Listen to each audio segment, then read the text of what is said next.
Oke, halo, assalamualaikum warahmatullahi wabarakatuh. Perkenalkan, nama aku Haryansa. Selamat datang di channel Haryansa Putra Bangsa. Oke, itu mungkin perkenalan singkat dari aku yang teman-teman masih belum tahu.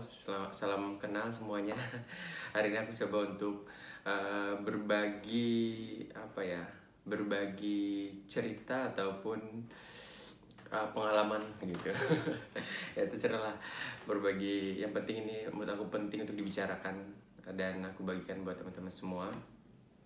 Eh, Hari ini mungkin yang pengen aku bicarakan, yang udah gatel banget sebenarnya aku pengen ngomong soal ini, yaitu adalah soal bagaimana kita menghadapi COVID-19, terutama mengenai finansial kita. Aku sangat senang sekali ketika berbicara soal finansial karena salah satu yang bisa membuat kita sukses adalah bagaimana kita bisa mengelola finansial kita. Oke. Eh, oh ya, aku mau tanya dulu kabar teman-teman gimana nih?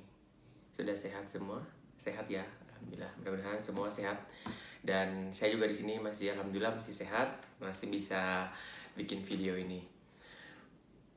Kemarin aku mungkin sempat ngobrol-ngobrol dengan teman-temanku, ada yang sekarang sudah di PHK, ada juga yang usahanya tutup gara-gara COVID-19 atau corona ini ya.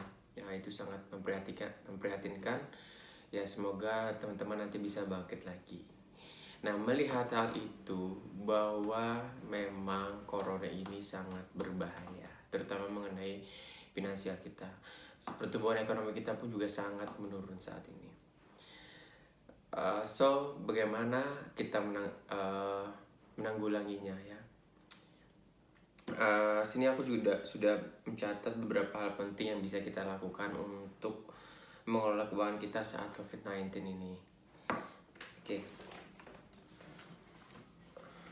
Nah, aku rasa pengetahuan tentang finansial ini sangat penting sekali buat kita semua, karena kadang yang bisa membuat kita kaya itu bukan seberapa banyak uang atau gaji yang kita dapat, tapi bagaimana kita memanage atau mengelola keuangan itu sendiri. Itu sebenarnya yang paling penting. Jadi bukan ya walaupun gaji banyak itu juga bagus gitu loh, tapi kalau gajinya banyak tapi kita nggak bisa mengelola keuangannya, ya percuma, akan habis-habis saja ya. Nah ini langsung saja mungkin hal-hal penting yang menurut aku untuk kita mengelola keuangan kita di saat COVID-19 ini. Yang pertama sih yang aku pengen bagi adalah kita harus benar-benar mengevaluasi keuangan kita.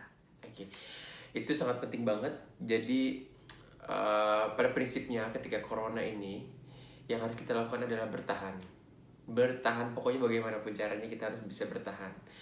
Bagi yang sebelumnya udah punya saving atau tabungan, itu dipertahankan sekuat tenaga ya. Kalau bisa simpan dulu, tapi kalau nggak bisa bisa digunakan ya. Jadi yang pertama itu adalah evaluasi kembali pengeluaran.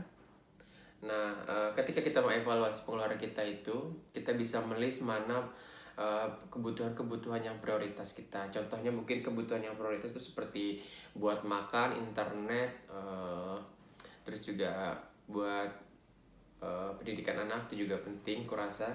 Mungkin kalian lebih tahu kebutuhan kalian sendiri itu apa yang paling penting. Jadi yang prioritas saja yang benar-benar dikeluarkan. Nah, untuk yang nanti untuk hedonismenya, untuk pakaian, shopping dan segala macam, itu aku rasa kita tunda dulu. Karena kalau kita punya pakaian bagus juga mau dibawa kemana, mau jalan kemana, nggak bisa kan. Sekarang lagi pada disuruh di rumah semua, jadi lebih baik kita stay home, kita tinggal di rumah sama teman, sama keluarga kita. Ini adalah saatnya quality time. Jadi yang pertama ingat, evaluasi lagi keuangan kalian dan prioritaskan pengeluaran-pengeluaran yang benar-benar sangat dibutuhkan saat ini ya. Terus yang kedua itu harus irit. Nah ini berkaitan dengan pertama itu, kita harus benar-benar irit. Ini bukan saatnya kita untuk berfoya-foya, tapi saatnya kita untuk benar-benar irit ya. Mungkin nanti aku akan bikin video bagaimana kita mengirit keuangan kita, terutama masak yang low budget, yang budgetnya tipis tapi kita tetap kenyang dan juga sehat ya. Jadi ketika mengirit ini, kurasa saat ini yang sangat banyak dibutuhkan itu adalah mengenai konsumsi ya, karena sering di rumah jadi mungkin sering makan bentar-bentar lapar bentar-bentar lapar. Nah itu juga jangan sembarangan kita beli makanan apa saja ya, karena ingat prinsipnya pada hari ini adalah kita harus benar-benar bertahan. Jadi jangan terlalu berlebihan ya, jangan jangan beli apapun sebanyak-banyaknya, jangan, tapi belilah sesuai kebutuhan. Itu irit ya, itu sangat penting. Yang ketiga, nah ini karena tadi kita mencoba untuk bisa bertahan agar keuangan kita tidak cepat habis, tapi kita juga perlu tambahan, ya kan? Nah, kita bisa bikin usaha simple di rumah misalkan, entah itu bikin keripik, yang sifatnya itu bisa melalui Gojek atau GrabFood atau GoFood juga kan. Nah itu bisa aja bikin usaha-usaha simpel. Nanti mungkin aku akan bisa bahas mengenai apa sih usaha-usaha yang bisa kita lakukan ketika COVID-19 ini. Nah, tapi kalau misalkan memang nggak memungkinkan bikin usaha ya nggak apa-apa sih. Kita bisa mungkin melakukan pekerjaan yang lain, misalkan mau bikin video marketing atau bikin desain ya, sifatnya bisa di rumah. Nah atau bikin channel YouTube kayak gini gitu, atau nulis blog yang bisa membuat kita jadi lebih produktif ya. Jadi banyak hal lain yang mungkin bisa kita lakukan. Makanya bekerja dari rumah ini memaksa kita untuk berpikir lebih kreatif. Oke, yang keempat itu, nah kalau bisa nabung. Kalau bisa nabung, tapi kalau nggak bisa nabung ya nggak apa-apa, menggunakan saja tabungan yang kita simpan. Makanya ini sangat penting, kita semua harus bisa menabung ya. Kalau orang Cina itu bisa kaya itu karena dia itu bisa nabung, dia pintar banget nabungnya. Nah jadi kalau kita pengen kaya, pengen sukses ya, pengen punya banyak uang, itu harus bisa nabung ya. Pokoknya bagaimana caranya itu harus bisa nabung ya gitu. Jadi makanya anak kecil dulu, kita waktu kecil sering diajarin untuk bisa nabung di sekolah ataupun di rumah, di celengan kayak gitu kan. Nah itu sebenarnya untuk membiasakan kita. Nah ketika ada COVID-19 ini yang tidak pernah kita duga, kita bisa menggunakan dana tabungan itu. Bayangkan kalau kita nggak punya tabungan, pasti sangat menderita ya, kayak teman-teman di luar sana yang mungkin masih belum bisa nabung. Tapi ini jadi pelajaran banget buat kita.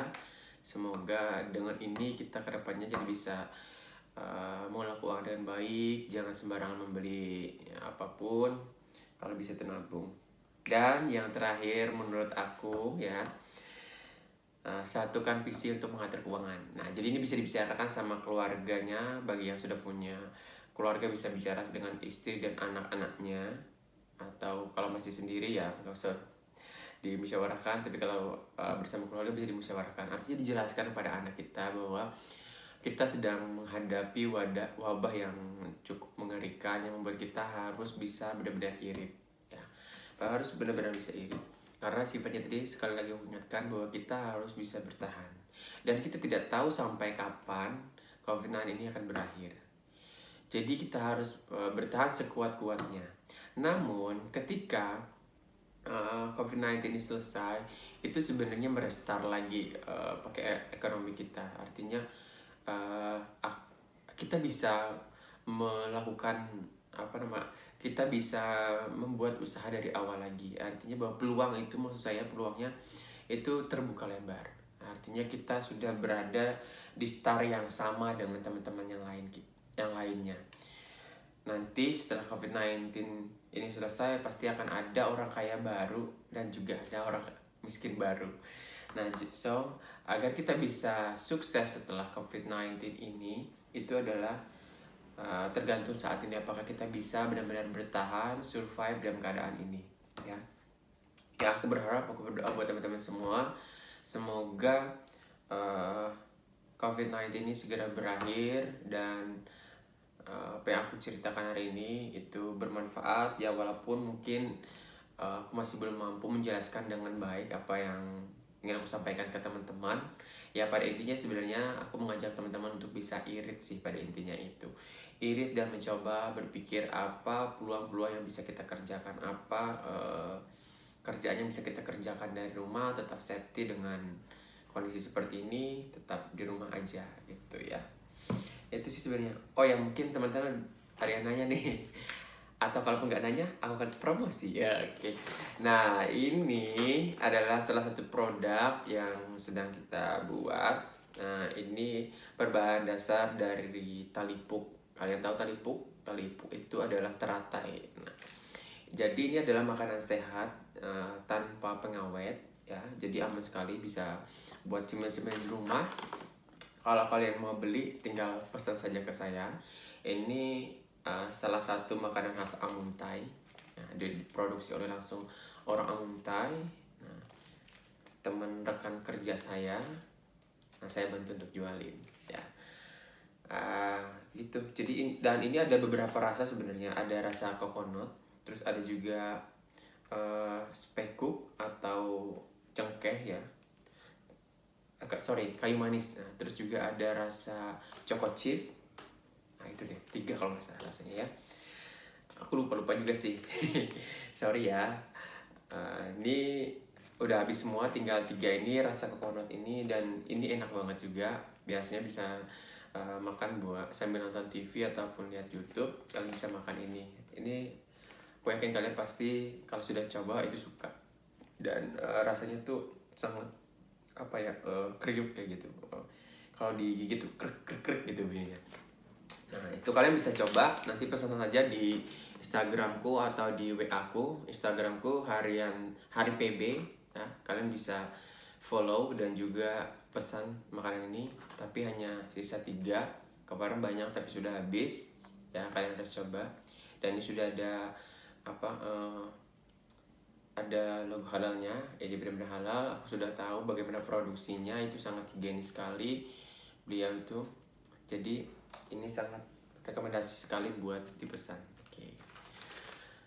Nanti mungkin aku juga akan kasih tahu kalian produk-produk lain yang aku produksi sendiri. Ya, untuk saat ini kalian bisa beli ini, aku rekomendasikan. Terima kasih. Oke, mungkin itu saja yang bisa aku ceritakan buat teman-teman semua. Mohon maaf mungkin masih banyak sekali kekurangan editannya maupun cara berbicaranya, karena hari ini aku masih belajar ya, masih banyak yang salah-salahnya. Tapi ya nggak apa-apa lah, yang penting kita mulai saja. Pada intinya adalah niatnya adalah berbagi informasi buat teman-teman semua. Semoga suka, dan jangan lupa support saya dengan cara subscribe channelku Harian Saputra Bangsa dan juga Hari PB. Kalian bisa subscribe dua-duanya supaya aku bisa bikin video-video lainnya yang bisa bermanfaat ya, yang lebih bermanfaat. Itu saja, terima kasih teman-teman sudah nonton. Akhir kata saya ucapkan assalamualaikum warahmatullahi wabarakatuh.